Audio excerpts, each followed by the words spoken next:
Ya está. ¿Listo? ¿Ya? Let's go.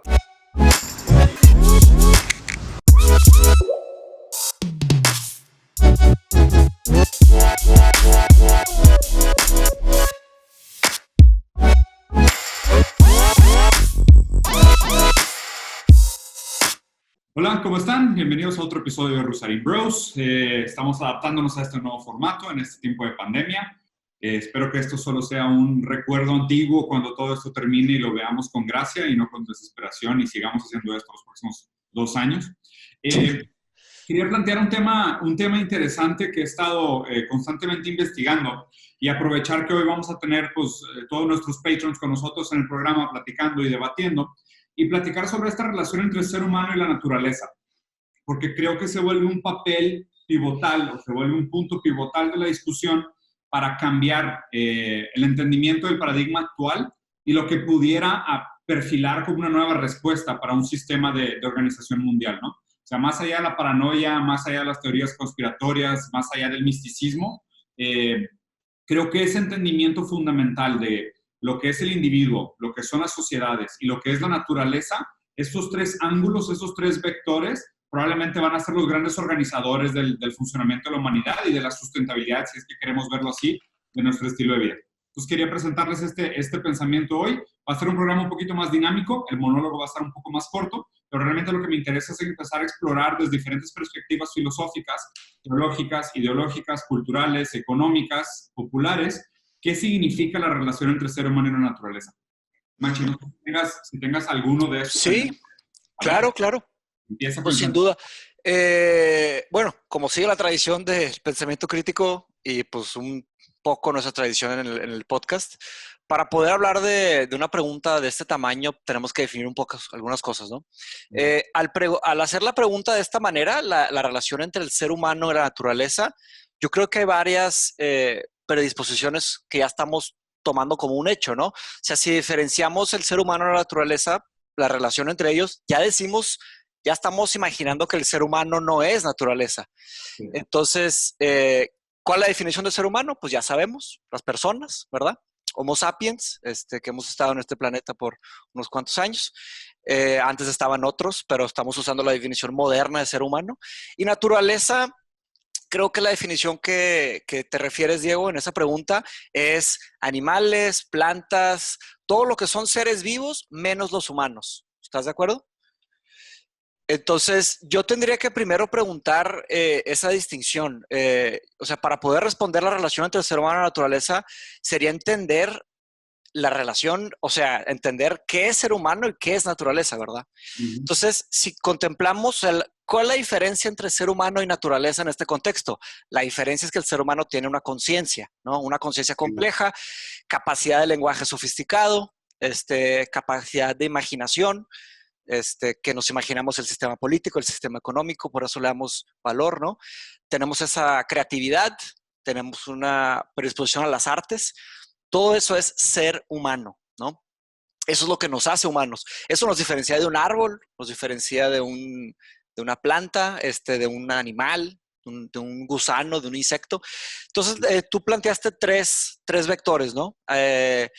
La relación entre el ser humano y la naturaleza. Bueno, planteaste varios diferentes aspectos, o sea, filosófico, económico, político, social, cultural, ideológico, y planteaste 3 vectores a nivel individual, social y naturaleza.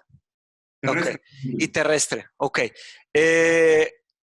También está el tema teológico, las religiones, cómo están relacionadas. Y ahí podría ser un punto chiquito para que vayamos haciendo warm-up, ya para ir metiéndonos a los campos más retadores, ¿no? ¿Sí? Algo que me ha llamado la atención si hablamos en el tema de religión, o sea, cuál es la relación entre el ser humano y sus religiones con la naturaleza. Si quieres podemos poner ese caveat, ¿no? O sea, ser humano y algo y la naturaleza. Porque entonces, puede ser a través de la razón, puede ser a través de la economía, puede ser a través de los... Exacto, exactamente. Específicamente la religión católica, ¿no? Amor, ¿y puedes buscar cuál es el versículo? Creo que es Ezequiel 3:18, si no me equivoco. Uh-huh. No estoy seguro, pero checa, o sea, la descripción teológica de cómo la Biblia describe la relación entre el humano y la naturaleza. Yo, o sea, jalé la brasa hacia ese campo específico porque, pues por muchas razones. Primero, es un campo que es muy fácil de que todos logren captar directamente. Y no es que sea un tema de nuestro expertise, pero es un tema como medio popular que todos pueden entender. Pero me llamó la atención, esta pregunta precisamente hace unos años, me llamó la atención cuando aprendí sobre el shintoísmo, de, que en Japón, exactamente, que la misma religión, no sé si es la más prominente en Japón o de las más, No, pero el sí, shintoísmo tiene que ver con o sea, se respeta mucho el balance con la naturaleza. Se me hace muy padre eso. muchos japoneses, o sea, cuando me metí a investigar sobre esto, también cuando hice el análisis del viaje de Shihiro y me metí a todo el Ghibli Studio y al director que es súper shintoísta, Sí. resulta que 70% de los japoneses tienen prácticas culturales shintoístas, aún no siendo shintoístas como determinante. Esto es lo que es interesante. Pueden ser de otra religión, pero tienen prácticas shintoístas. Buenísimo, como nosotros, se puede decir que tenemos todos una ética cristiana católica, Es aunque algo, sí. la gente diga que es atea o que es agnóstica, tienen esas concepciones. Lo que pasa es que hay bastantes. Mira, hay desde Génesis, y Dios dijo: produzca la tierra vegetación, hierbas queden semilla, árboles frutales queden frutos sobre la tierra. Y el hombre vio que Dios era bueno. Otro dice: tuyos son los cielos, tuya también es la tierra, el mundo y todo lo que tú fundaste. Ahí Él hará brotar la tierra y para el ganado, sí. ¿Perdón? O sea, tuyo ya da una implicación de injerencia sobre, ¿sabes? De propiedad, sí, de propiedad. Sí, entonces... Hay varios approaches a eso, sobre todo, hay algo católico, pero sobre todo los cristianos. Hay algo muy raro que yo he visto en varios stand-ups. Ya saben que esos son muchas veces mis referentes para ver conceptos complejos. Stand-ups. Hay un chiste de Louis C.K., hay también uno más nuevo de Mark Maron, donde dice que es muy raro que muchos cristianos evangélicos no cuiden la tierra, y más bien son los que se dedican a destruirla. O sea, son los CEOs que llevan las petroleras, los bla, bla, bla. Y cómo es que no estamos cuidando lo que, bajo la creencia de ellos, Dios les dio para cuidar. O sea, se supone que es tuyo para cuidar y... Sí, pero es que ese es el tema, al revés. Ahorita la justificación teológica es, no, la Biblia dice que la naturaleza es pertenencia del ser humano. O sea, el ser humano tiene poder sobre la naturaleza. Más bien, el ser humano está casi teológicamente obligado a abusar de la naturaleza para sus fines. O sea, la naturaleza se vuelve completamente una... Bueno, ahí hiciste un pequeño brinco. O sea, brincaste de propiedad a abuso. O sea, la frase que leyó a Mauri es propiedad, no abuso. La palabra abuso, digo, a lo mejor la empleé mal, pero no es abuso porque la naturaleza en sí no tiene moral, no tiene ética, no tiene sentimientos. Tal vez es uso. Entonces es uso, exacto. O sea, abuso es un juicio de valor diciendo que se va a acabar o que es demasiado. Pero es uso utilitario, ¿sabes? Es uso de... O sea, no me importa. Y creo que, por ejemplo, es la misma lógica que justifica que los animales no sientan dolor porque no tienen conciencia. Entonces, el slaughtering animals no necesariamente se ve como algo negativo, porque los animales, por más que sientan dolor físicamente, no son conscientes de su dolor. No, pero ahí Peter Singer estaría en desacuerdo contigo. Esos son los argumentos. Sí, exacto. Peter Singer hizo un gran trabajo, pues él hizo un gran trabajo de ética en general, pero también hizo un gran trabajo de la ética animal, o sea, animal ethics. Él es australiano y es de los filósofos vivos más relevantes. Es de los grandes, está ahí arriba con los grandes que hemos estado hablando mucho en nuestros episodios. Peter Singer descubrió, pues claro, utilizando ciencia y todo, pero construyó un argumento lógico utilizando los avances de la ciencia, que eso pues, es completamente válido, que hace cuenta que algunos animales tienen C-fibers, que las C-fibers son las fibras C, son aquellas fibras que conectan pues, nuestra psyche, nuestra forma, nuestra mente, nuestro cerebro, con el dolor, o sea, sentir dolor, ¿verdad? Dolor físico. Claro que la palabra dolor tiene una profundidad y tiene miles de complejidades al hablar del dolor humano. Si hablamos de dolor humano, pues es un discomfort, un dolor físico, ¿no? No es un dolor psicológico, por así decirlo. Una de ellas son las langostas, para dar un ejemplo rápido, pero hay muchos animales que tienen C-fibers y las langostas en los restaurantes pues las agarran vivas y las echan así vivas al agua hirviendo. Entonces imagínense la cantidad de dolor, o sea, sufren una muerte terrible. Y claro, nada más quiero recordar que el campo de la ética es un campo que está vivo. La ética nunca va a estar así como el lenguaje. Cada día, pues por argumentos, por conclusiones, por avance, por claridad, por conocimiento, vamos agregándole a todos los campos, no solo a la ética, pero la ética es algo mucho más importante porque es el estudio de la acción. Entonces, ¿qué está bien y qué está mal hoy? Si alguien desentierra este video dentro de 500 años, va a decir de que, estos vatos estaban hablando de que decían, pues eso es lógico, o sea, lógicamente, después de 500 años, como el tema de los esclavos, que es el ejemplo que hemos usado, ¿verdad? O sea, ojalá. Ojalá. Sí. Porque también está la frase de que los que ganan la guerra cuentan la historia, ¿verdad? Entonces, les pregunto, ¿cuántos temas éticos fueron enterrados a lo largo de la historia porque alguien decidió enterrarlo? Entonces, bueno, es el tema de la ética, man. ¿A quién le conviene? No desviemos. Entonces, desde el punto de la teología, o sea, vamos a suponer, desde el pensamiento cristiano hay algo bien interesante que es esta idea de la naturaleza nos sirve, ¿sabes? La naturaleza está ahí para servirnos. Nos pertenece, sí. Exacto. Me gustaría ver si alguien tiene ahí la lectura hermana. O sea, desde el shintoísmo es diferente, porque el shintoísmo sí pone esta idea como del animismo natural, de que todas las entidades naturales tienen un tipo de alma, o son un tipo de microdeidad, o son un tipo de... O sea, existe un mana que las conecta, existe como una unión, o sea, sí.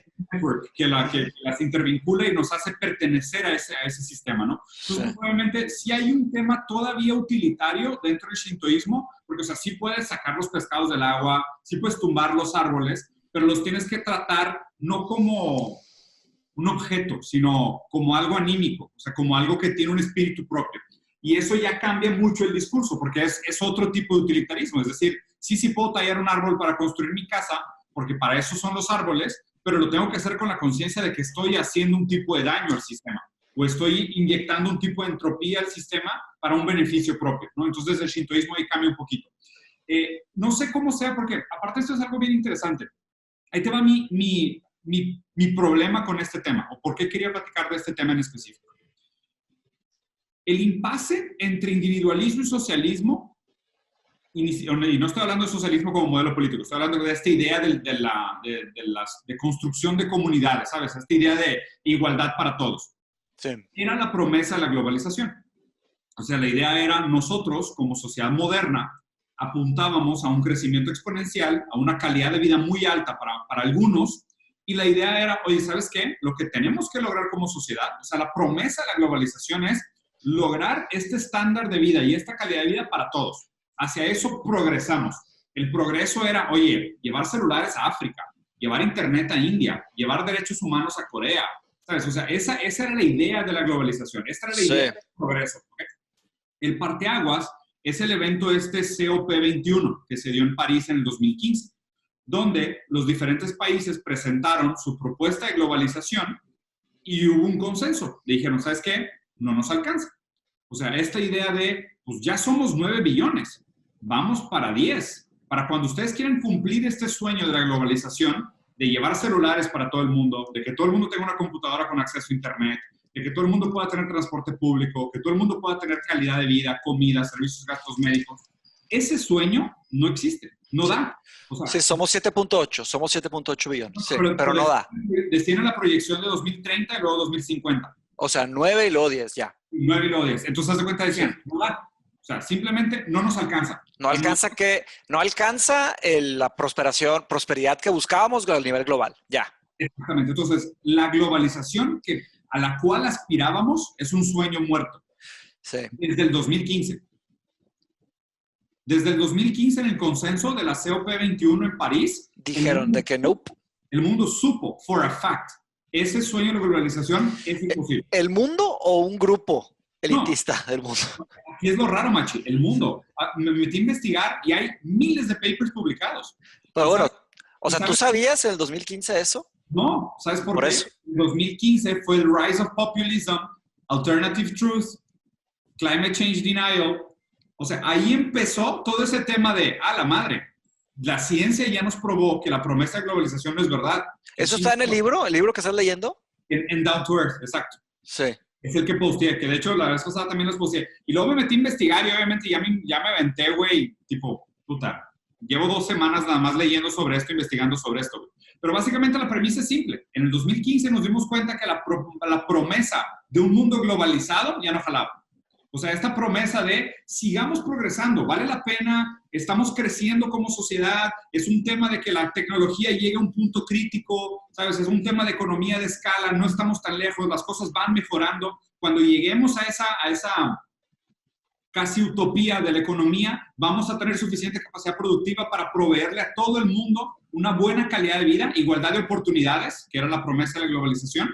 Y obviamente en el 2015 llegan los científicos con hard data y dicen, no, no es verdad. O sea, no hay suficiente materia prima, no hay suficiente espacio, el daño climático sería irreversible. O sea, lo que estamos suponiendo de capacidad productiva causa una lesión en la naturaleza que no podemos resarcir. O sea, ese es el consenso.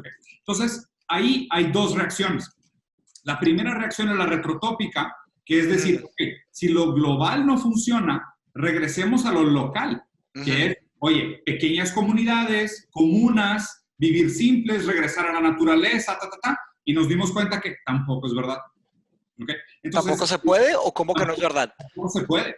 Tampoco se puede. Porque esta idea de, ok, entonces, ¿qué implicaría? ¿Te vas a vivir al campo y tendrías seguro de gastos médicos en el campo? Y tengo que ahora repartir internet a 80% del territorio de las naciones. O sea, Japón es un país que lo tiene muy claro. Concentra 70% de la población en 30% del espacio. O sea, por un tema del cuidado geológico. ¿Okay? Entonces, lo que es más interesante de todo este pensamiento del terrestrialismo es que dice, ahorita no tenemos dónde aterrizar.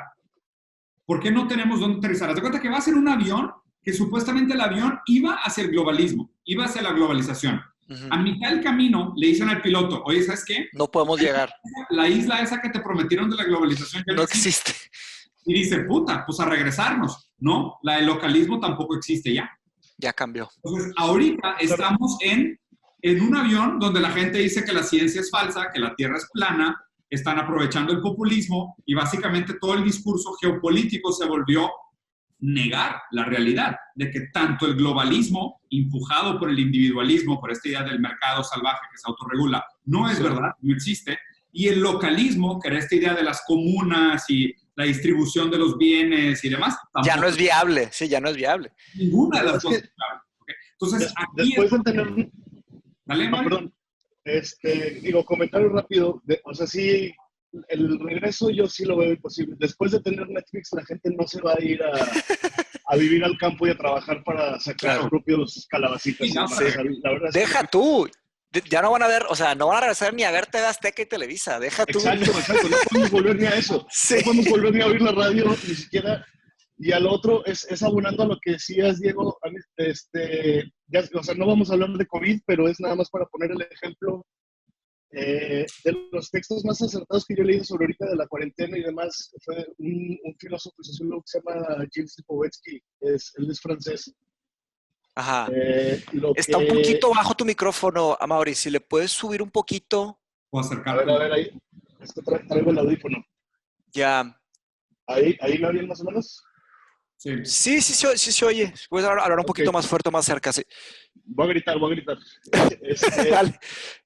Lo que dice este compadre es que, como que desmintiendo, así sé que decía que a lo mejor vamos a volver a una era de un comunismo más avanzado o del bla, bla, bla. Él decía que estamos por volver a un localismo más o menos capitalista, en el que justamente la gente se da cuenta que muchos de los fallos modernos, más que populismo, más que socialismo, más que capitalismo, pueden venir de la globalización.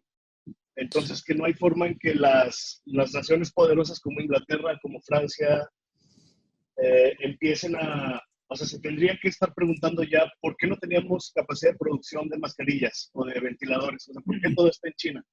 Y que a lo mejor puede ser una gran vuelta a la producción local. Ahora, por precios, quién sabe, pues es que nadie puede competir con China, pero a lo mejor quién sabe hasta qué punto se puede volver a una producción local.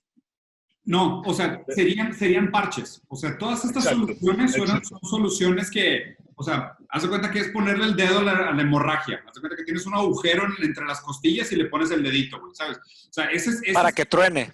Sí, obviamente no funciona. O sea, pero ¿por qué no funciona?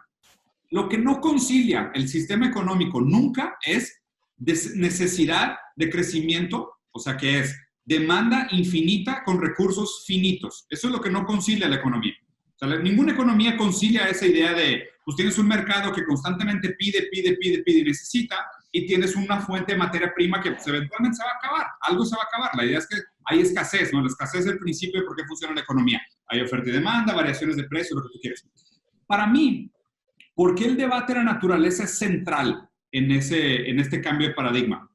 Porque a diferencia de cómo se presenta en el shintoísmo, en el cristianismo, en diferentes vertientes filosóficas de esta idea de, ¿sabes? El Object-Oriented Ontology, la ontología orientada a los objetos. Uh-huh. Es esta idea del ser humano se distingue en el antropocín, o sea, esta idea de que nosotros, como somos capaces de subjetividad y conciencia, nosotros tenemos injerencia sobre el mundo material.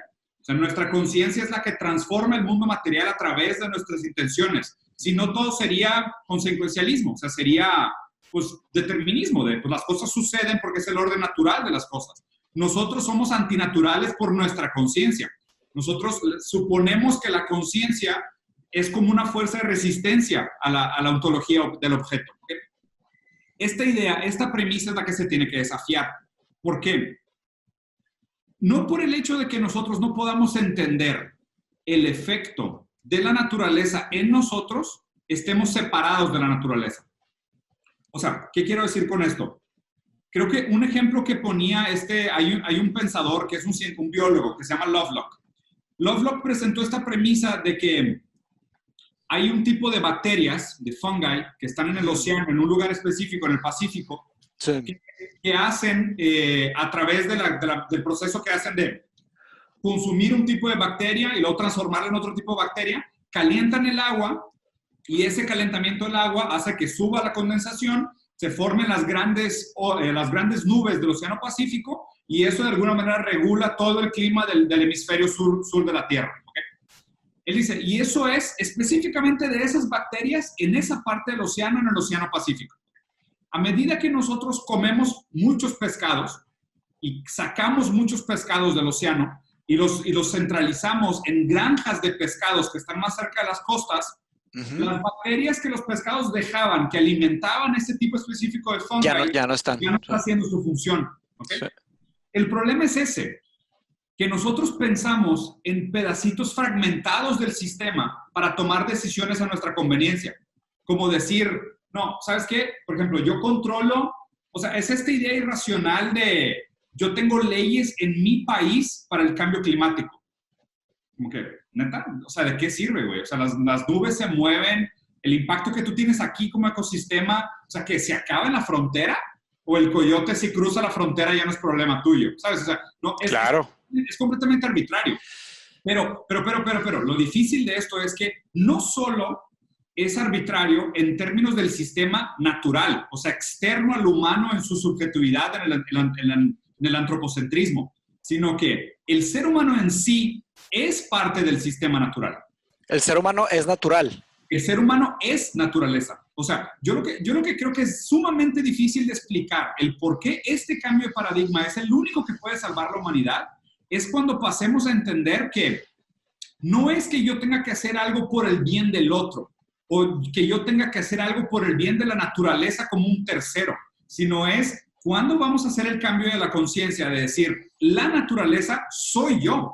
O sea, por ejemplo, a lo mejor ahorita es un efecto micro, pero lo difícil es entender este efecto micro con lupa de macro, como decir, oye, yo contamino. La contaminación hace que haya menos minerales en la tierra. Hay menos minerales en la tierra, las plantas tienen menos propiedades nutrimentales. Yo como, mi sistema inmunológico se hace más débil y soy más susceptible a una enfermedad. ¿Sabes? O sea, cuando cambiemos ese pensamiento sistémico de decir, no, es que no hay realmente una diferencia entre individuo, sociedad y naturaleza, sino que son lo mismo. Lo que cambia el paradigma es entender el mundo desde un pensamiento sistémico interrelacionado. Lo difícil, sí, o sea, estoy de acuerdo. O sea, de hecho, por eso te hice la pregunta al principio, que si considerabas que el ser humano, o sea, al suponer de que podemos tener una discusión sobre la relación entre ser humano y naturaleza, es que hay una diferencia. Ajá, planteas una diferencia, pero en realidad no, o sea, somos naturales, ¿verdad? Por eso lo dije bien específico. Dije, entonces, cuando decimos... Evangelion. Sí, nada más, o sea, por eso dije el comentario de ¿qué definimos por ser humano? ¿Qué definimos por naturaleza? Si decimos naturaleza es todo menos los seres humanos.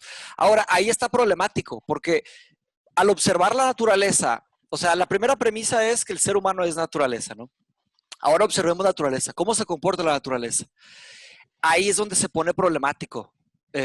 Porque tú si agarras, sí, estoy completamente de acuerdo con lo que mencionas sobre las fronteras. O sea, el tema de la soberanía es una cosa completamente artificial, ¿no? De hecho, hay una frase muy famosa de Nietzsche en el ensayo que escribe de Schopenhauer as an Educator, que él dice que ¿por qué nos debemos de suscribir a ciertas ideas que hace 300 años ni siquiera existían? O si, ¿por qué debemos de obedecer ciertas fronteras o ciertas religiones que hace 2000, 3000, 4000 años ni siquiera existían? O sea, dice, ¿por qué debo de odiar al vecino si no tiene nada que ver conmigo? O sea, y sabes, habla de todas estas cosas de que nos imponen de cierta manera o de otra, ¿no? En la ciudadanía moderna o posmoderna. Entonces, el problema es ese. O sea, si tú te metes a un bosque y tú observas un bosque, tú observas algo de competencia, algo de guerra, guerra de deseos, guerra de sobrevivencia. Ahí tienes a Charles Darwin, Survival of the Species. Sí. Ya sabemos cómo funciona la naturaleza. La naturaleza es struggle, ¿no? O sea, strife. Pero Machi, hay lucha. Nosotros la calificamos como struggle y strife. Claro, ¿de acuerdo? Porque, o sea, habría que entender que la necesidad humana, la conciencia, necesita una justificación de un principio, un medio y un fin para un sistema. Como si dijeras, ¿existe un objetivo para la naturaleza? Porque si pudieras plantear que la naturaleza tiene un fin, podrías decir, ¿cómo sobrevivir? Sucede en medio. ¿Será? O sea, pero ¿sobrevivir en qué sentido? ¿En el sentido trascendental? ¿En el sentido infinito? ¿En el sentido cortoplacista? Si hablamos como la naturaleza como un todo, si hablamos de la naturaleza como un todo y observamos cómo se comporta la naturaleza, porque sí hay un comportamiento que podemos observar, ¿no? O sea, ¿qué hacen los animales y las plantas? Como dijeran los virus, el objetivo de un virus es multiplicarse. Pues se puede decir que sí. Ese es el problema de todo esto. Los virus, cuando llegan a un punto crítico donde saben que si siguen multiplicando, se quedan sin hosts, se dejan de replicar. Perfecto.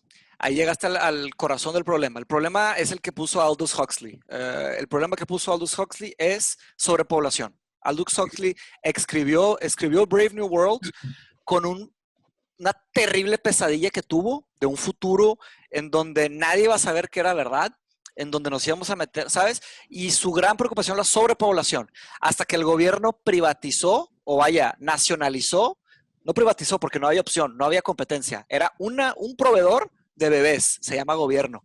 Entonces, el gobierno tenía fábricas que hacía bebés, era la única forma. Una medida que tomó China fue tener solo un hijo por pareja, ¿no?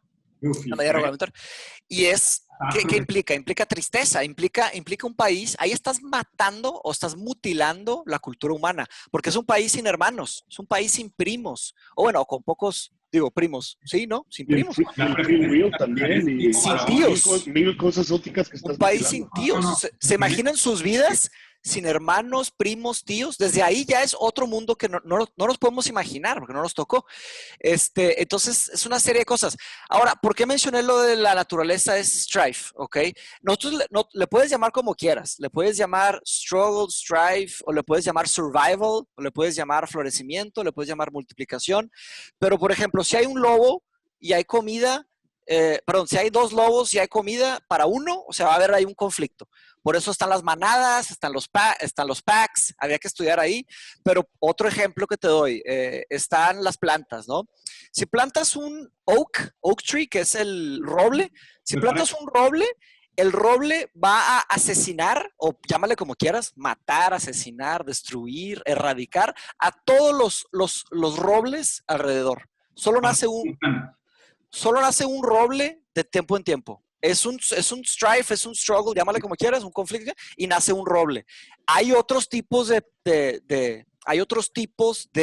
plantas que pueden nacer zacate, flores, o sea, diferentes otros tipos que también son vida. Y así se va. Eso es un ejemplo que di, es un microejemplo que hay miles o millones de ejemplos. Ahora, vayamos al ser humano, es natural. Hoy por hoy, ¿qué tenemos? Tenemos países. Tenemos países, eso es lo que hay, ¿no? Si ves tenemos gente, tenemos países, tenemos sistemas que atraviesan, tenemos ideas. El planteamiento que no estoy peleado, que sí me gusta, no necesariamente está mal, es el tema de que nos suscribamos todos a la idea que estamos en el mismo barco, ¿no? Estamos todos y se requiere una cierta autorregulación, ¿no? Hay una autorregulación visceral, que es la selección natural, survival of the species, natural selection, que la gente se va muriendo o se va decayendo. Ese es el individualismo. Ajá. La selección natural es el individualismo. Sí. Y... Survival of the fittest. Ajá, survival of the fittest. Eso es lo que establecimos ahorita como algo natural. Entonces, ahora, la otra idea sería que todos estemos en el planeta, que todos entendamos a un nivel experiencial. La dificultad de ahí es, si decimos todos, nos referimos a todos, ¿sí o no? Sí, no. 7.8 billones. No solo el reto educacional de educar 7.8 personas a que entiendan eso a nivel personal. No solo todos, Mateus, es una noción de todo, no todos. O sea, para mí, la supervivencia de la especie está dependiente del cambio de paradigma, del entendimiento de que sí, continúa siendo esta idea de survival of the fittest individualismo, pero sin las distinciones arbitrarias de dónde termina la independencia del cuerpo humano. O sea, el cuerpo humano es la Tierra, todos. Ok. Claro, totalmente de acuerdo, pero ¿quiénes son los que pueden tomar decisiones? No, entonces ahí te va. Lo que las pasa personas. Es que cuando tomes decisiones con otro entendimiento paradigmático de lo que es tu cuerpo, tus decisiones van a ser diferentes, aunque sean con una premisa individualista. Puede ser, pero ¿cómo convences al 7.8 billones de personas? Es una guerra, esa es la guerra. Es el mayor acto de hermenéutica de nuestra generación. O sea, tenemos que inventar un nuevo concepto y una nueva visión de mundo, porque, o sea, es el antropocentrismo, el alocentrismo, y lo que tenemos que, por eso la siguiente propuesta es el terrestrialismo. O sea, es esta idea de decir, no porque tú no eres capaz de entender las conexiones entre las trillones de variables entre tu cuerpo y el ecosistema, no quiere decir que pueda vivir de alguna manera. Sino que más bien es, sí, vas a seguir actuando bajo tu mejor interés de manera individualista por lo que tú quieras del Darwin o de Survival of the Fittest, pero con un conocimiento mayor y una aceptación de tu interrelación con los sistemas terrestres. La única forma de que veo que esto... Digo, ¿estamos hablando de filosofía o estamos hablando de realidad? Pues... Filosófica... No. Si tienes una buena idea, prefiero que hablemos solo de filosofía. Sí, ok. Porque ya la implementación es otros 500. Sí, vamos a mantenernos... Sí, entonces, en Big Concept también, entonces, sí, totalmente en Big Concept sí me suscribo, o sea, sí, porque también, o sea, ¿pero qué significa eso? ¿Te acuerdas una vez, Diego, en el carro que estábamos manejando y te planteé una idea sobre la licencia para tener hijos, que era una idea bien controversial? Y esta es una idea que me da miedo, o sea, aquí nos están grabando y pues hay gente que lo puede tomar fuera de contexto. Les pido que por favor no tomen esto fuera de contexto, simplemente denme unos minutos para plantearles a lo que me refiero. Me refiero a esto. Creo que van a estar de acuerdo conmigo. Vamos a hacer un ejercicio, ¿no? A los que están aquí. Creo que van a estar conmigo de acuerdo ustedes en decir que hay pocas responsabilidades más grandes que traer una vida al planeta Tierra. ¿Estamos de acuerdo o no? Sí. Yo tengo dos que me arrepiento. Eso es algo muy feo de decir, pero... Y tú sabes que las bromas no existen, pero bueno. Luca y Pablo, cuando nos estén escuchando, yo sé que su padre no se refiere a lo que ustedes están pensando. Ok. Pero bueno, comprar un carro es una responsabilidad, ¿no? Manejar es una responsabilidad. Chocar es una tragedia. ¿Cuántas vidas han acabado, no? Tomarte una cerveza, hay responsabilidad, ¿no? Podemos establecer que hay diferentes tipos de responsabilidades, ¿no? en el mundo. Mi premisa es una premisa modesta. No estoy tratando de cambiar la humanidad. Estoy diciendo que hay pocas responsabilidades más trascendentales que tener una persona. Entonces, lo que le planteé a Diego es, de una manera muy, muy modesta, es ¿por qué siempre exigimos licencias para A, B, C, D, E, F, G, mil cosas? Para abrir empresas hay ciertas licencias que hay que sacar. hay licencias muy fáciles de conseguir, hay otras que un poco de dinero lo resuelve, y hay una gran responsabilidad en hacer una empresa. ¿Se fijan? Y tener un hijo, no. Ahí mi primera pregunta sería Desde los 13 años puedes tener uno, o sea, es impresionante. Sí, no, Ajá, mi primera pregunta sería, y claro, esto lo estoy diciendo yo como hombre, ¿no? O sea, yo no puedo decirles lo que una mujer puede pensar de una cosa, ¿no? ¿Es un derecho? Sí es un derecho. Sí es un derecho tener un hijo. Sí es un derecho. O sea, todos tenemos se puede decir que puede ser de que nos digan o que exista, pero se dice que hay pocas satisfacciones que agarrar a tu hijo en tus brazos, abrazarlo, que te digan papá, que te digan mamá. Hay pocas satisfacciones más grandes que esas. Entonces, si es un derecho, sí es un derecho. Esta idea, tampoco quiero que malinterpreten mi idea diciendo que Mateus piensa que tiene que ser así o no tiene que ser así. Esto es un planteamiento filosófico. Por favor, no lo quiten de contexto. De nuevo, tengo que ser insistente. Aunque para las... Queriendo hacer eugenéticas, cabrón. También me lo estoy bañando, que nos ven como... Nos ven como 5,000 personas. Perdón, no es como que... Está ocultando, cabrón. No es como que esto va a trascender, ¿verdad? Nos ven como 3,000, 4,000 personas. Pero bueno, pero sí me explico. Entonces, ahora, ¿qué está pasando? Estudiemos un poco el sistema de los virus, ¿no? Los virus, cuando llegan a un cap, se autorregulan, porque si no se acaban matando, ¿no? Bueno, ellos mismos saben, ¿no? Ellos saben, pero la pregunta ahí es saber. Eso es una pregunta epistemológica. Tendríamos que entender, es la epistemología biológica de un virus. Eso es una pregunta. Por eso ¿los virus saben? Convencido. Nosotros sabemos. Entonces ahí te hago otra pregunta. ¿Todas las personas tienen la capacidad de saber ese tipo de idea tan compleja? ¿O no todos tienen la idea? Mateus, mira, ahí te va. Yo creo que han habido cambios del paradigma del antropocentrismo históricamente. O sea, la propia autoconciencia, o sea, si vieras, o sea, esta idea hegeliana de la dialéctica de la historia, ¿no? O sea, el historical dialectics. Sí, ¿y cómo se han dado esos cambios de paradigmas? O sea, lo que pasa es que, por ejemplo, pasamos ¿cómo se han hecho? Un sentimiento de especie, como, o sea, sapiens, de somos humanos y humanos primero. Y era un tema más como de supervivencia contra un ambiente que se percibía hostil. Después pasamos a un pensamiento de sociedades, que es cuando, pues, o sea, mucho del boom del pensamiento de, oye, pues nosotros como sociedades, el establecimiento de culturas, la identidad nacional y demás, ¿no? Ahorita estamos viviendo en un paradigma de individualismo, del culto al yo, del narcisismo, del yo más importante. Claro, de los followers, o sea, tenemos seguidores. A ver, eso, o sea como pequeños apóstoles. La pura dialéctica histórica es una prueba de que sí somos capaces de esos cambios de paradigma. La pregunta es cómo se dan esos cambios de paradigma. ¿Qué los detona? ¿Cuánto se tardan? Obviamente, ¿cuánto se tardan? Y aquí la pregunta es, ¿qué más tiene que pasar? ¿O qué podríamos hacer nosotros para crear ese cambio de paradigma? O sea, ¿qué tiene que suceder para que se den estos cambios de paradigma? Sí. Y de nuevo, el error para mí, y de hecho si quieren después de este comentario ya abrimos a que comenten los demás, porque ya nos son 50 minutos de monólogo. Sí. Aquí el error es, no quiero caer en ningún tipo de retrotopia. Ni la comunista, ni la capitalista, ni la sustentable. Porque las tres son equivocadas. O sea, se requiere algo nuevo. Las tres hablan de un eje que guía. Ninguna habla de un entendimiento nuevo, integral de lo que es realmente la realidad, de cómo funciona la vida. Entonces, en ese sentido, el error que he visto, por ejemplo, acabo de ver este documental nuevo de Michael Moore, el de Planet of the Humans. No lo he visto. ¿Está bueno? Está bueno, güey. Está gratis en YouTube. ¿Planet of the Humans? Planet of the Humans, sí. Que habla sobre cómo todas las energías sustentables ahorita que están de moda realmente son falsas y es puro pedo y todo está soportado por la industria del carbón y, ¿sabes? La eólica, el solar, o sea, todas son básicamente bullshit, ¿no?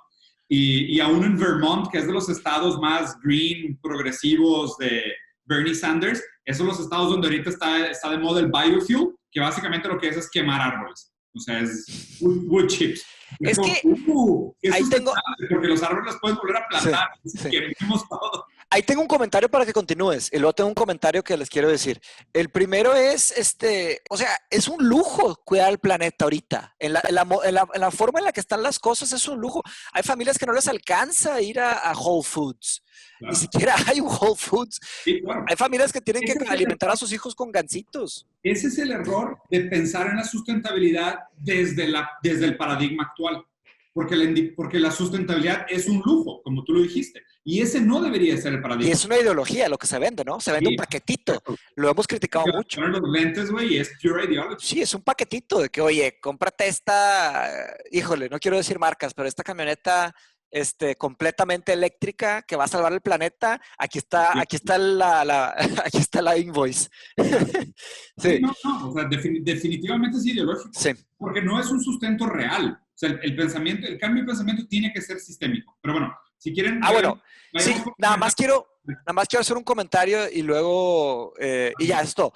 Hay un tema del principio del poder que es importante en este cambio, ¿ok?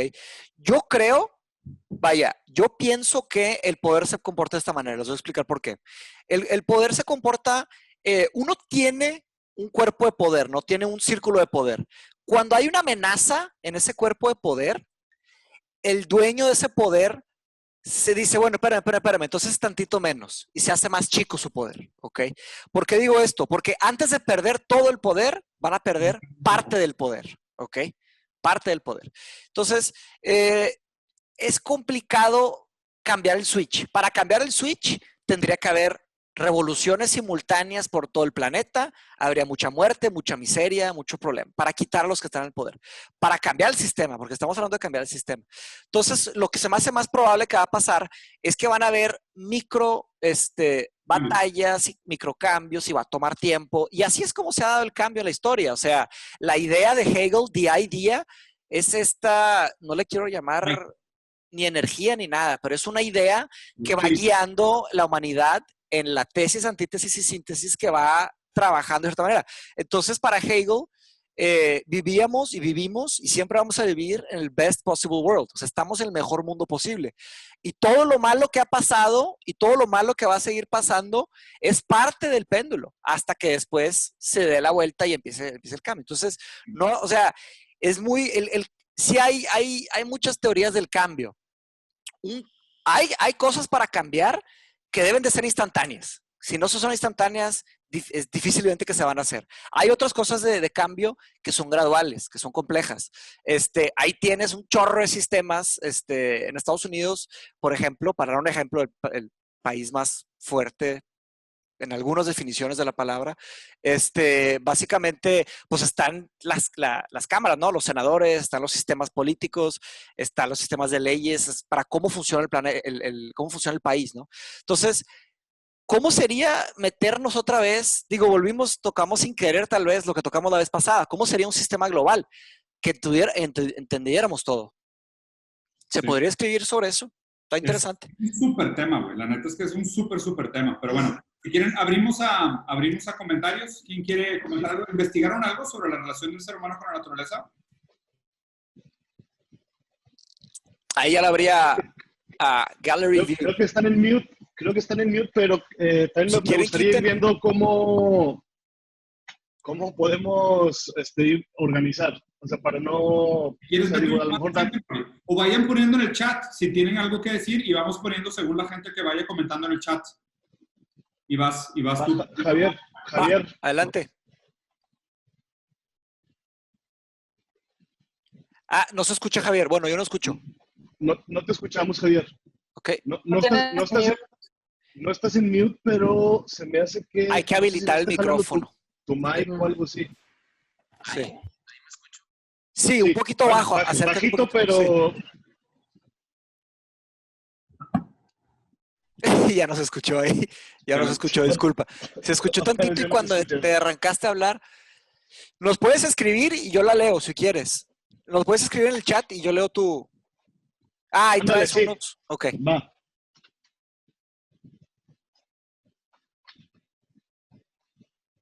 Los demás, si quieren ir pensando, escribiendo algo que tengan sus dudas para plantearlas. Sí, aquí en el chat yo los voy medio moderando y agarramos turnos. Se me hace que deberíamos hacer esto todos los lunes, ¿eh? Se me hace que 15 días es muy poco. ¿Cómo? O sea, que una vez a cada 2 semanas es diferente, ¿o qué? Se me hace que es demasiado. Hacer una a la semana se me hace chido. Sí, why not? Está excelente. Ok, Javier, ¿la tienes por ahí? ¿O nos escuchas o quieres tratar de hablar? ¿Ahí ya me escucho? Sí. Perfecto. Sí. Bueno, yo lo que estaba entendiendo ahorita que los veía, yo lo que entiendo que la relación antes era de sujeto-sujeto, o sea, sujeto-hombre, sujeto-naturaleza, ¿ok? Y ahora ya es de sujeto a objeto. O sea, como que ya objetivizamos la naturaleza y antes lo utilizábamos naturaleza para sobrevivir.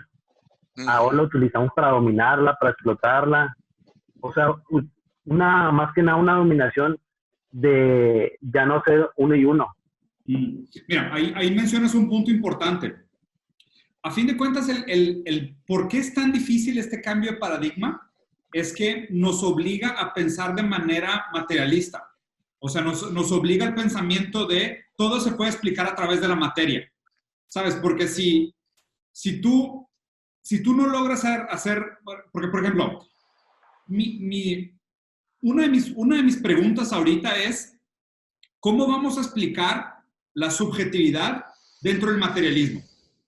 ¿Sabes? O sea, ¿cómo el materialismo le da sentido a la conciencia? O sea, ¿cómo el materialismo explica la conciencia? Sí, no hay respuestas todavía para nada de eso.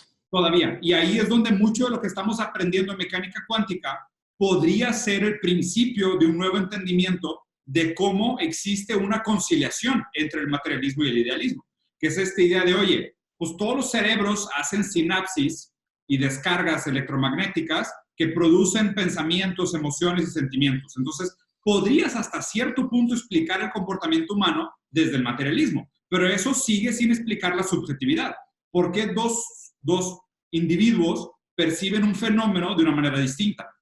O le dan un significado distinto a un mismo fenómeno. Y a lo mejor ahí, pues con algo de mecánica cuántica, podrías decir que aún la materia del mismo comportamiento se percibe en diferentes momentos o en diferentes posiciones versus su relación con el mundo material. ¿Okay? Entonces, a lo mejor hay algo ahí ontológico que se pudiera explicar. Okay. Lo difícil, aún así lo difícil, es este pensamiento que dices que nosotros usamos la naturaleza como objeto. ¿Okay?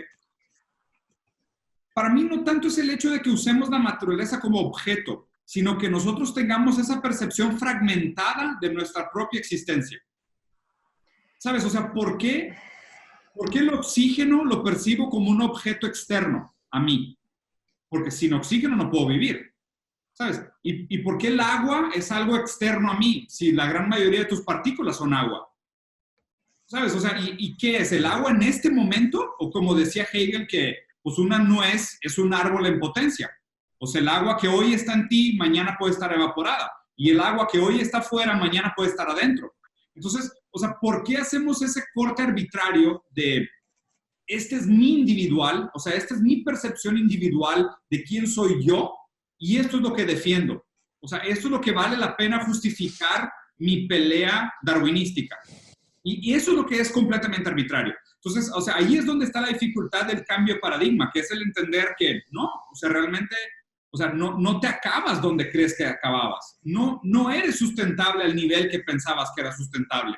Y obviamente, pues esos ya son, y ahí es donde estamos justamente en el límite del conocimiento humano, o sea, en conciliar cómo, o sea, porque a ver, la pregunta difícil aquí es, ¿vamos a superar el sujeto freudiano? O sea, vamos a decir, ¿sabes qué? Toda la subjetividad era una gran pendejada que nos inventamos y resulta que no. Resulta que el mundo es puro materialismo. Básicamente la subjetividad no es nada más que una estupidez que nosotros nos inventamos para darle sentidos a los fenómenos que no podemos entender, pero no tiene absolutamente ninguna consecuencia.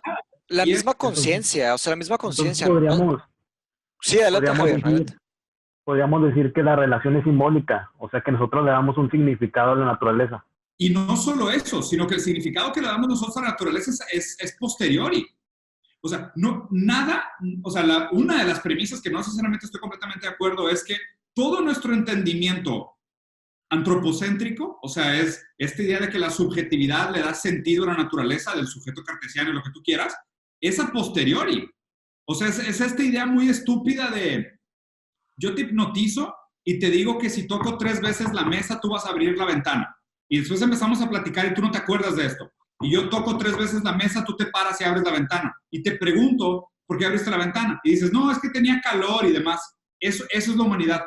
Es una racionalización a posteriori de lo que ya venía preinscrito en el determinismo y en el materialismo que iba a suceder. Y la conciencia no es nada más que la novela que tú le pones encima para darle sentido a la existencia. Sí, solo que no sabemos, no sabemos si es fisicalista el mundo. O sea, hay argumentos prominentes, pero no hay certeza. Ni siquiera sabemos si somos libres. Si somos libres a decidir o no decidir. Entonces, es complicado. Sí, estoy de acuerdo con que sí hubo un cambio. O sea, de cierta manera antes, pues es que sí, no, porque también, pues hemos estado avanzando y solo ahora podemos tener conciencias que antes no teníamos, ¿no? Imagínense los cavernícolas.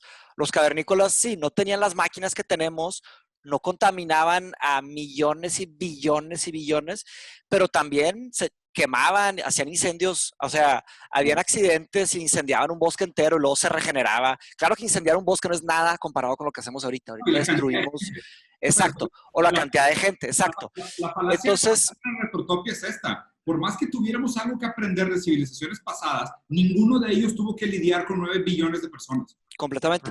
Ahora, el tema es que ahorita básicamente ya tenemos esa conciencia, pero ¿quiénes tenemos esa conciencia? ¿Cuántas personas tienen esta conciencia que estamos platicando, que estamos debatiendo? Esto es un debate. ¿Cuántas personas del mundo tienen esa conciencia? O sea, entonces, ¿cuántas de las personas del mundo usan la naturaleza como un objeto o como un sujeto? O ni se dan cuenta, o sea, simplemente La mayoría. están.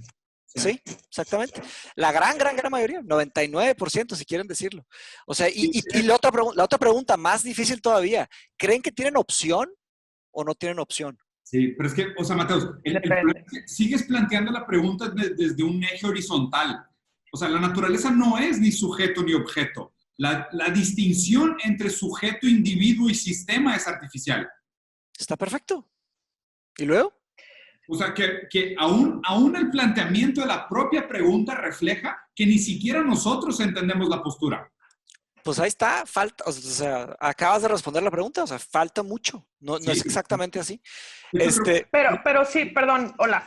Sí. Pero sí hay civilizaciones que tienen esta conciencia, o sea, realmente creo que sí podría suceder porque existen lugares, los japoneses, desde el sustento a lo mejor religioso, si lo quieren ver así, pero sí existe esa formación en la que el individuo se considera parte de la naturaleza y cada cosa que usa la naturaleza lo hace con una conciencia plena y hasta como tributo, en fin, es una situación bastante interesante. Entonces creo que estamos muy lejos de esto porque para empezar estamos en Occidente donde todo es el uso de recursos, es muy difícil y porque también creo que como sociedad estamos actuando ante la imitación.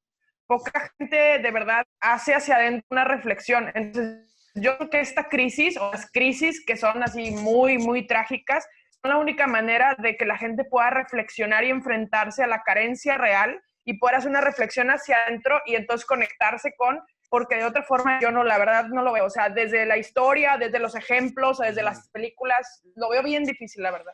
A mí, yo lo único que tendría cuidado es, y de acuerdo, o sea, hay otras civilizaciones que han sido mucho más sensibles con esa relación entre el ser humano y la naturaleza, pero el error continúa siendo intrínseco.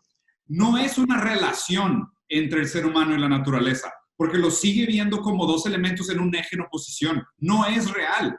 O sea, aún esa percepción retrotópica de decir el ser humano respeta la naturaleza ya implica una separación. O sea, aunque exista un respeto. Sí, decides respetarla. Es como, podría no respetarla, pero ¿sabes qué? Sí la voy a respetar. Claro. Y aún así, digo, y estoy generalizando, habría que explorar cuál civilización en qué sentido se dice, ¿no? O sea, no es crítica genérica, pero sigue habiendo este paradigma que, a ver, el paradigma no ha cambiado, o sea, es prácticamente imposible hablar del paradigma nuevo antes de que se dé. La dificultad es esa, que el eje continuaba siendo entre 2 elementos separados en una matriz. Y lo que se requiere es derretir esa percepción. Lo difícil es, Diego, o sea, que al decir, sí, somos naturaleza, y eso estoy de acuerdo, lo difícil es que, ¿qué significa ser naturaleza? Porque la naturaleza es un caleidoscopio de especies, ¿no? ¿Cuántas especies hay en la naturaleza? ¿Ok? Conocemos el 1%. ¿Genus o taxa? Sí. Pero haz de cuenta, pero cuando entras, por ejemplo, Mateos, al tema del microbioma. Sí, hay trillones. La respuesta es trillones. ¿Okay? No, yo sé. Pero, a ver, ¿cuántos granos de arena son una duna? ¿Pero qué tiene que ver eso? No, o sea, ¿por qué marcamos una especie como una, sabes? O sea, es como que este mapeo genético de RNA y DNA que le da forma a esta entidad viva, pero no habla de su posición dentro de la codependencia del sistema. Sí, no, pero Diego, ahí estás, o sea, pero ahí estás tratando de desvalidar cualquier tipo de observación científica. O sea, cualquier persona que... Entonces, estudiar las bacterias no sirve porque todos somos uno. No, para nada estoy diciendo eso. O sea, haz de cuenta que... Pero iba hacia otra cosa y desviaste mi pregunta. O sea, a lo que voy es que, o sea, dices, sí, somos naturaleza, todos somos naturaleza. ¿Estamos de acuerdo? Sí. Ok. Entonces, a lo que iba, al planteamiento que estaba haciendo es, la naturaleza es muy compleja. Sí. Ok, hay 1000 complejidades. Tú estudias un bosque, el bosque es más complejo que un agujero negro. ¿Ok? Sí. Perfecto. Entonces, estamos hablando del ser humano. Sí. ¿Sí o no? Y estamos hablando de qué hacer. O sea, qué deberíamos de hacer. ¿Verdad? Sí. Ok. Entonces, ¿cuántos humanos hay? 7.8 billones. Sí. Entonces, ¿cómo le haces? O sea, ¿a qué vas con ese tema de cómo podemos ver que somos naturaleza y observar el comportamiento de la naturaleza si solos, o sea, nunca has visto un planeta de 7.8 billones de leones? ¿Cómo se comportarían 7.8 billones? Y ahí te va cómo se comportarían. Se comportarían como se han comportado. O sea, a menos que... ¿Cuál? No sabemos. Es que, pues Mateo, no sabemos. Por eso sabemos porque... O sea, la existencia... Hablando de leones como tal. O sea, como son los leones. Hablando de humanos como somos. Y por eso critiqué esta idea de que nosotros marcamos el fin de una especie en nuestra determinación de lo que son. ¿Sabes? O sea, la premisa es esta. No existirían leones como los conocemos si no existieran humanos como somos. ¿Me explico? Es esta idea de repente quitas las abejas del planeta. Pues es una especie. Estás diciendo que las estás quitando del planeta. Todo lo demás se mueve. Desbalancea todo, ¿sí? Todo lo demás se mueve. ¿Me explico? Pero estás diciendo entonces que no existen las especies. No. Que es una ilusión. No que sea una... No, a ver, espérate. Existen porque nosotros las bautizamos como tal. Porque nuestra necesidad de entenderlas como especies fue caracterizarlas de esa manera. Como hay un código de patrón genético que nosotros determinamos que tiene un impacto biológico y se comporta dentro de este cuerpo que puedo percibir. Pero no es necesariamente el código genético, sino más bien la función que tienen dentro del sistema la que define su especie como tal, ¿no? Porque al final pero a eso me refiero. El propósito. Está bien que tengamos determinaciones de especies, perfecto. Pero es una fantasía pensar que una de ellas podría ser retirada del ecosistema sin tener un impacto en todas las otras. Definitivamente. Pues claro, no, pues o sea, no te detengas en la especie. Todos somos átomos, materia y luz, sí, energía. ¿Y por qué glorificamos la individual en la especie? Si ¿Por qué glorificamos? No, porque cada quien tiene una conciencia. Sí, es que la conciencia te separa de todo. O sea, yo creo que y tú tienes un grupo de ganas, tú tienes un set de intuiciones, ganas, instintos. Y tu vecino también tiene otra. Sí. Humano, pero no todas las otras especies. Todos los humanos. O sea, cada quien tiene sus... Pues claro, se puede hacer un debate entero sobre qué tipos de deseos... Aquí es donde se vuelve interesante. Yo por eso digo, este debate solo tiene relevancia si hay algún lugar para la subjetividad como un sentimiento a priori, no a posteriori. Ajá. ¿Entienden? O sea, porque si la subjetividad es a posteriori, toda esta plática no tiene absolutamente ningún sentido. Solo le estamos dando algo de qué colgarnos para continuar existiendo dentro de un sistema que está completamente fuera de nuestra injerencia. Ok, entonces, ¿cuál es tu propuesta? Si la conciencia es algo a priori, entonces ahí entra la visión, que es qué queremos hacer como especie. ¿Y tú crees que el que gana un argumento es el que habla más o el que habla menos? No sé a qué te refieres. O sea, la forma en la que no estás dejando que la gente hable y diga, Pero a ¿tú ver, crees que eso? Y otra pregunta, si tú ganas el argumento, ¿crees que esa sea verdad o no? No, macho, no va por ahí, güey. O sea, Pues entonces dale suave, güey. ¿qué? O sea, o sea, digo, estás presuponiendo que todos han leído lo que tú has leído, estás leyendo un libro nuevo ahorita que se llama Down to Earth, estás sacando muchas premisas muy rápido, estamos haciendo un debate con gente que ni siquiera conocemos, estamos en internet. Estoy de acuerdo que estoy siendo un poco frenético con el tema. Pero Estás vendiendo Snake Oil, compañero, cuidado. Estás vendiendo la respuesta para todo y eso ya sabemos que no existe. Estoy emocionado porque puedo platicar con gente de este tema. Llevo 2 semanas con un monólogo interno de ideas. No, creo que además para eso estamos aquí. O sea, sí, exacto. Entonces que los demás hablen. Sí, no, y que todo lo que se diga, pues, oye, yo le veo este error, yo le veo el otro demás. Claro, a ver, bueno, vamos con Lalo. Estamos diciendo cosas muy grandes. Sí, seguía Lalo. ¿Me escuchas? No, de hecho, Sergio Espinosa ya había puesto una pregunta en el chat desde hace un chorro, güey, y no lo pelamos. Ah, sí, cierto. Más para arriba había una... Ok. Ay, hay bastantes preguntas aquí. Sí, de hecho, sí, está muy activo. Por eso una vez a la semana, Diego, vamos a darle. Sí, ya sé. Es el único tema forma de progresar es así, invirtiéndole tiempo. Bueno, mira, vamos entonces con Sergio y luego con Lalo. Perdón, Lalo, pero ya te toca. Sergio,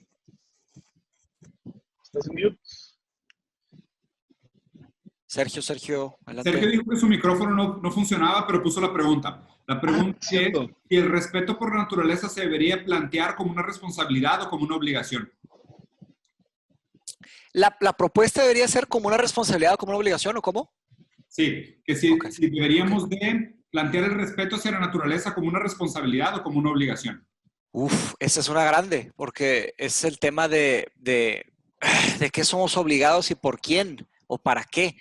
¿Quién se beneficia? La gran pregunta que ya saben de quién es. The he who must not be named. Pero bueno. Ya lo nombraste. Sí. Sí. Pero creo que ni siquiera es de Nietzsche, creo que es de antes. O sea, pero él también la plantó muy bueno, muy famosamente. ¿Quién se beneficia? Ahí tenemos el tema del coronavirus, que tampoco queremos meternos tanto, pero los que han sido más prominentes en responder el tema de la crisis son los países que han hecho más violaciones de privacidad y han sido más totalitaristas, como que a la fuercita, ¿no? A la fuerza si quieres, ¿verdad? Porque pues hay 1000 casos, ¿no? Ahí tenemos videos de India que les dan palazos también, a ver si ayudaban o no. Ahí tenemos los drones que tomaban fotos. Entonces, ese es el tema, precisamente. O sea, no hay un ente que tenga autoridad suprema. Haz de cuenta que a la fuerza o no, son preguntas muy grandes. Ajá, son preguntas muy grandes. Si me respondieras como el ente yo, que tuviera poder sobre todo el planeta y de eso dependiera de que mucha gente no sufriera, de salvar a la gente de la miseria, yo creo que sí deberíamos de tomar la decisión de que es que la palabra obligación es muy pesada, pero es como un deber, ¿no? Un deber. ¿Por qué digo esto? Está el experimento planteado por Peter Singer de las manos. No sé si se acuerdan, si ustedes vieron cuando planteé este tema, que cuando estamos caminando en un parque y un niño se cae al lodo y se ensucia todo de lodo, pues está bien fácil, lo agarras y lo quitas del lodo, ¿no? Y preguntas, ¿dónde están los padres de este niño? Y le ayudas. Pero cuando el niño está del otro lado del planeta y no vemos, entonces, ¿cómo lo hacemos? Y la pregunta que plantea Peter Singer es, si tuviéramos brazos infinitamente largos, ¿tendríamos el deber de sacar a esos niños del lodo?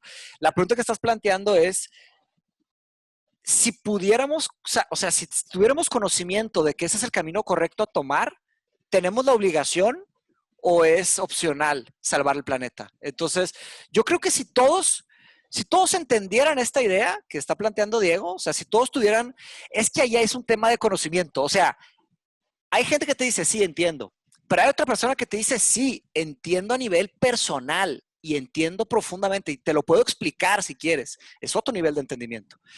Si 7.8 billones de personas tuvieran ese entendimiento a nivel personal de poder explicarlo, yo creo que no tendría que ser una obligación. No tienes que obligar a nadie. Las personas dirían, compadre, ¿es lógico? Pues claro, vale. O sea, porque la gente, yo creo que hay ciertas cosas que podemos decir. Los seres humanos somos muchas cosas, pero hay ciertas cosas que podemos decir. Y creo que Derek Parfit, que ya falleció, él tenía él hizo un gran trabajo filosófico que estamos muy cerca para entenderlo. Nos faltan 300, 500 años para lograr entender todo lo que las conclusiones que él logró. Estamos muy cerca. Él dijo que sí hay un cierto código moral que podemos suscribirnos. O sea, que la moralidad no es subjetiva, que hay una moralidad objetiva. Por ejemplo, acuchillar a una abuelita. Creo que aquí pocos van a estar de acuerdo que acuchillar a una abuelita Pues ahí está, Diego no está de acuerdo. Entonces, bueno, ya vieron el reto que presentó Derek Parfit, ¿ok? Derek Parfit dedicó toda su vida, vivió lo que vivió, 70, 80 años. Él se dedicó a defender que sí existe una forma de que todos tengan un sistema moral. Moral relativism, ¿no? Él habla sobre un theory, y él decía que los moral subjectivists y los moral objectivists estaban cavando dos lados de la misma montaña. Y que van a llegar, y lo que plantea Derek Parfit, que es un libro de 900 palabras que pueden leer, pero antes de leer eso tienen que leer mucho para entenderlo. Se llama Reasons and Persons, razones y personas. Pero él planteó una teoría de cómo podríamos tener un sistema global. Ahora, y él lo planteó independiente de tu religión, independiente de todo. Entonces, esta sería mi respuesta. Por ahí sería mi argumento de respuesta. Interesante. A ver, ¿qué sigue? Iba a Lalo Brasil. Hola, ¿ahí me escuchan? Ah, sí, dale. Ok. Sí, yo estoy de acuerdo en que el tema debe abordarse desde un pensamiento sistémico, ya que hablar de sustentabilidad como nos venden actualmente de la tecnología, pues no sirve de nada. Por ejemplo, en el tema de la construcción, yo soy arquitecto y tan solo la industria de la construcción se lleva el 50% de los recursos naturales, el 40% de la energía y el 50% en el tema de residuos. Hay un tratado de un grupo que se llama Regenesis Group, que habla acerca de la arquitectura regenerativa. Habla de estar en comunión con la naturaleza en lugar de existir a costa de ella, a través de la colaboración y la conciencia del medio ambiente. Entonces, habla de la historia del lugar, atacar la arquitectura desde el punto ambiental, económico, tecnológico, social, político y cultural. Y no nada más fijarnos en lo que es cómo va avanzando la tecnología. Claro. Entonces, sí, está interesante. Sí, dale. Bueno, termínalo. No, ya, o sea, por ahí podría haber, de parte de este tema de arquitectura para una mejor manera de vivir. De entenderlo, sí. Sí, hay muchas cosas. De hecho, o sea, creo que, por ejemplo, el tema de real estate y arquitectura y este principio de lo que es el hogar va a ser otro de los conceptos que se va a poner en jaque y muy pronto. Esta idea o sea, mira. El tema del housing. Suena medio distópico, pero vamos a suponer que un 2% de la población del mundo es dueña de más del 90% del territorio. O sea, podría llegar un momento donde hubiera un mass eviction. De decir, si no te alcanza para pagar la renta y ya no necesito... ¡Vámonos! Todos para afuera. ¿Y a dónde te vas, güey? Pues en Brasil se le decía a los sin tierra, o sin teja. Van a hacer invasiones. Son gente sin tierra que va a invadir para todos lados. Exactamente. Por eso el tema de los movimientos migratorios se me hace muy interesante. Porque... Sí. Y también, o sea, algo que está raro ahorita es esta idea de... No solo... Y es lo que he estado pensando y me metí a investigar miles de cosas, ¿no? Pero no solo el hecho de que lo que plantea Bruno Latour, de que no tenemos dónde aterrizar entre globalización y localismo, sino que físicamente pronto no vamos a tener dónde aterrizar. O sea, físicamente esta idea de tener un espacio al que le puedas llamar tuyo va a ser realmente algo para muy poca gente. Muy, muy poca gente. Por esta idea de las autonomías, ¿sabes? La soberanía nacional, los costos, la capacidad productiva, el hecho de que quieras o no tener gente, el levantamiento de nuevos muros, el freno artificial de la migración como proceso de balanceo geológico. O sea, todo eso se me hace que va a desembocar en un problema muy grave. Y, o sea, y de nuevo, Lalo, creo que es un tema que desdobla en muchos otros temas bien interesantes, pero, por ejemplo, se me hace muy raro que ahorita estemos en un momento donde se nos exige regresar a casa y estar mucho tiempo en casa siendo que venimos de 2 décadas de hacer que las casas sean cada vez más austeras y más pequeñas. O sea, ¿cuándo había estado de moda, güey, estos lofts de 20 metros cuadrados? Y ¿sabes? Y hace moda. La moda es algo muy tricky. Con el home office, como dices. No, y la sobrepoblación de las ciudades, o sea, en ciudades más pequeñas. Sí. Es como que... Sí, o sea, en Saltillo, en mi ciudad, yo todavía puedo ir y hay, creo que 3 torres o 4 torres de edificios. Cuando mis papás se mudaron acá a Monterrey hace 10 años, había algunas, pero todavía los regios tenían sus casotas con el patio y demás. Y de repente, en pocos años, crece por 2 millones la población de Monterrey. Del DF no me quiero ni imaginar. Pues, sí. O sea, ahí les va. Hay varias cosas. Muy interesante lo que planteó. ¿Fue Lalo el que hizo la pregunta? Sí, ¿verdad? Sí, Lalo. Usaste el mismo concepto que estábamos platicando y lo usaste para el tema de arquitectura, ¿no? Es interesante eso que mencionas porque no sé si ya vieron la película de Arrival. Maravilla, sí. Es una película fantástica y es importante preguntar si la han visto porque la voy a quemar ahorita mismo. Entonces, estamos en internet y está la cultura del spoiler, ¿no? Pero bueno, no necesariamente voy a quemarla, pero voy a hablar de 2 teorías. Una de filosofía del lenguaje de Ludwig Wittgenstein y otra de 2 lingüistas, se llaman Sapir-Whorf, que hicieron una teoría, ¿no? Lo que decía Wittgenstein es, the limits of my language is the limits of my world, ¿ok? Los límites de mi lenguaje es el límite de los límites de mi mundo, ¿ok? Y hay una teoría de Sapir-Whorf que se menciona en la película también. En la película no se habla de Wittgenstein, pero bueno. En la película se habla de la teoría de Sapir-Whorf, que es que nosotros interpretamos y vemos el mundo en base a los lenguajes que sabemos. Si aprendemos lenguajes nuevos, vamos a entender nuevas formas de ver el mundo. ¿Ok? Y esto tiene sentido, porque, o sea, hay palabras que no se pueden traducir, ¿no? Desde un punto de vista de traducción literal, ¿no? En alemán es famoso, hay mil palabras que no se pueden. En portugués hay una muy famosa que es saudades, que es el sentimiento nostálgico de extrañar a alguien, por ejemplo. Hay 1000 palabras que no se pueden traducir, ¿no? Y entonces, en la película de Arrival, ellos se encuentran con una especie alienígena y esta especie alienígena se quiere comunicar y traen a una señora que es lingüista y ahí platican y bueno, ya no quiero quemar qué sucede, pero en base a esas 2 cosas cambia la forma en la que vemos el mundo y se entiende más el mundo. A esto voy con todo esto, por eso hay relevancia con lo que decimos. Entonces, hay una cierta sofisticación de entender ciertos conceptos que solo así se pueden explicar. Si no hay una cierta sofisticación y no hay un avance lingüístico, por consecuencia, no hay un avance lógico, formal, en donde se establece una estructura de premisas, no se puede llegar a una conclusión, no podemos estar de acuerdo con esas conclusiones.